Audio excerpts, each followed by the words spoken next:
This is CARURBODY lava rocks. The color is red. Let's check the weight.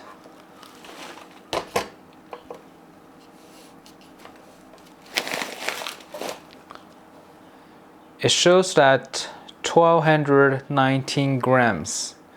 So it says it's 2.2 pounds and it gives extra, but I think maybe the water inside.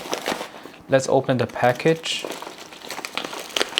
So this is the $1 coin. So you have a good idea how big it is.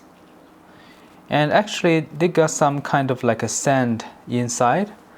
And the rock, the size is like between a 1/4 inch to 1/2 inch. Because this is a natural rock, so it's pretty dusty. So I think they put the water inside to keep down the dust. And if you put that into the water, it's better to wash thoroughly, like rinse them a lot of times to make sure that they are clean. So I got some water to see if it can be easily washed. So after they put it into the water, you can see some dust inside.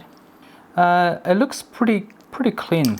Here the several I just rinsed once, and you see it is pretty clean, and you can wash off some red dust. Alright, I hope this video is helpful. Thank you for watching.